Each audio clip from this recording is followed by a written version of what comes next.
Salam, sahabat kabar bahalap yang diberkati Tuhan Yesus Kristus. Selamat pagi, salam sehat, bahagia untuk kita semua. Dalam kesempatan ini senang dapat menyapa sahabat kabar bahalap yang setia dimanapun berada. Hari ini bersama saya Diakon Hambit A. Santosa dari lingkungan pelayanan 2 Majelis GKE Palangka 1. Sebelum kita memulai pembacaan dan merenungkan firman Tuhan, mari kita bersatu dalam doa. Selamat pagi Bapa, selamat pagi Yesus, selamat pagi Roh Kudus. Puji syukur kami panjatkan kehadirat-Mu Tuhan atas segala berkat dan penyertaan-Mu dalam hidup ini.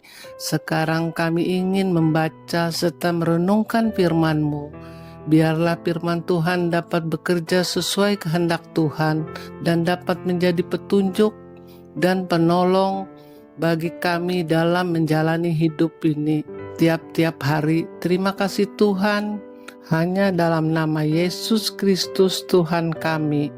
Amin. Nas Alkitab kita pada hari ini terambil dari kitab Keluaran pasal 19 ayat 7-20 dengan perikop Tuhan menampakkan diri di Gunung Sinai yang berbunyi demikian. Lalu datanglah Musa dan memanggil para tuan-tuan bangsa itu dan membawa ke depan mereka segala firman yang diperintahkan Tuhan kepadanya. Seluruh bangsa itu menjawab bersama-sama, segala yang difirmankan Tuhan akan kami lakukan.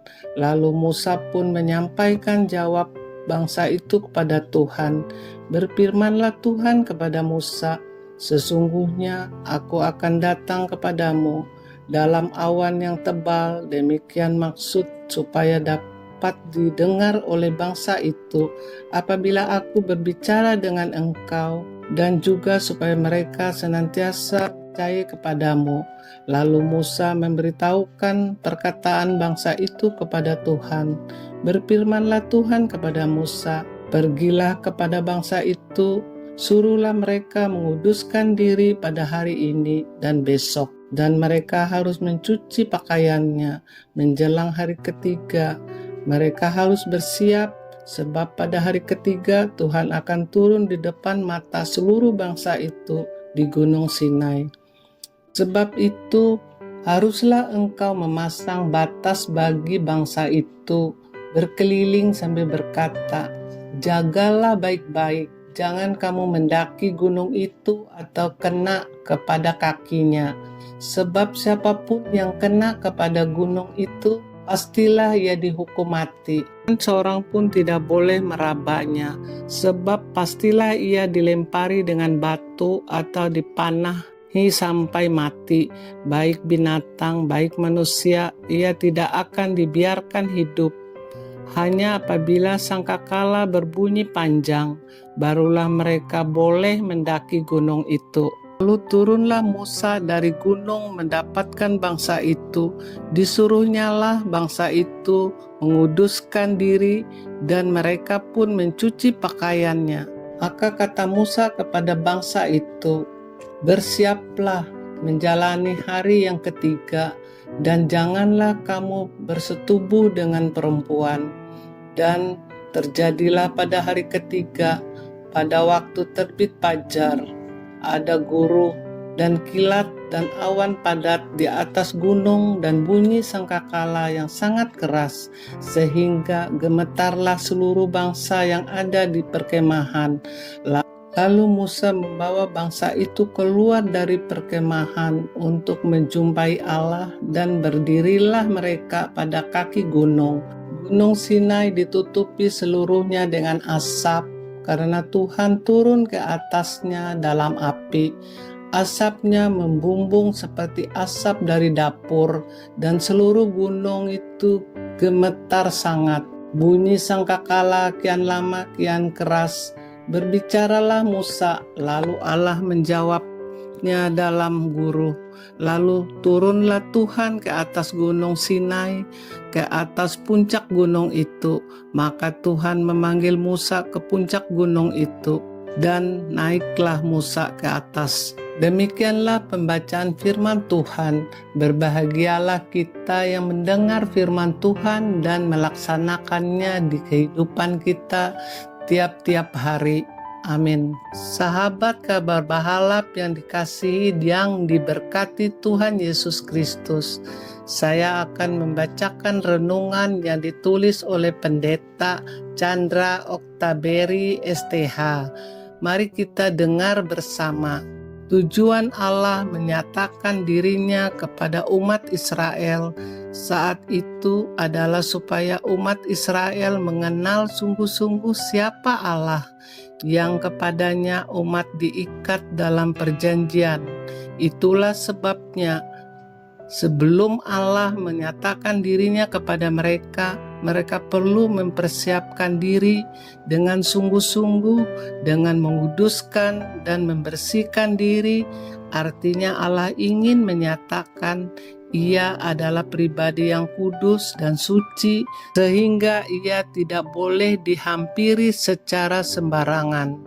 Tujuan kedua, supaya umat Israel melihat bahwa Musa adalah seorang yang dipilih Tuhan sebagai perantaran Allah untuk berbicara dan mengajar mereka tentang perjanjian Allah pada umatnya di Sinai. Karena Musa yang akan menerima Taurat dan ia bertugas mengajarkan kepada segenap umat Israel. Sekarang kita bersyukur di dalam Kristus tidak ada lagi jurang pemisah antara manusia dengan Allah. Walau demikian, kita harus ingat bahwa Allah itu kudus dan suci. Kita tidak boleh datang kepadanya dengan sembarangan, tetapi kita perlu mempersiapkan diri kita, hati dan pikiran dengan sungguh-sungguh.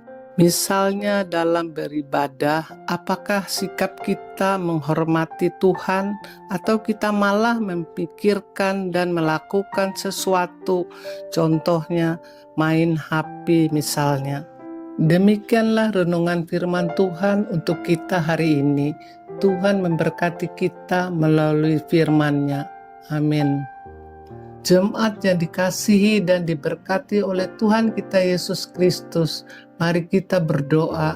Bapa kami yang ada di sorga, yang kami puji dan sembah di dalam Yesus Kristus, kami mengucap syukur dan terima kasih karena telah mendengar dan merenungkan firman-Mu. Kiranya firman-Mu dapat membuat hati dan pikiran kami menjadi sungguh-sungguh percaya hanya padamu Tuhan, sehingga menjadi pelita bagi hidup kami. Suci kuduskanlah hati dan pikiran kami dengan sungguh-sungguh hanya untuk kepujian dan kemuliaan nama-Mu. Kami percaya semua yang Kau rancangkan dan yang terjadi dalam hidup kami adalah yang terbaik. Itulah suruh doa kami Tuhan, yang kami panjatkan hanya ke dalam tangan-Mu Yesus Kristus Juru Selamat kami. Haleluya, amin. Demikian pelayanan podcast kita hari ini. Jangan lupa like, komen, subscribe YouTube channel ini, serta bagikan renungan podcast ini ke semua orang. Tuhan Yesus memberkati.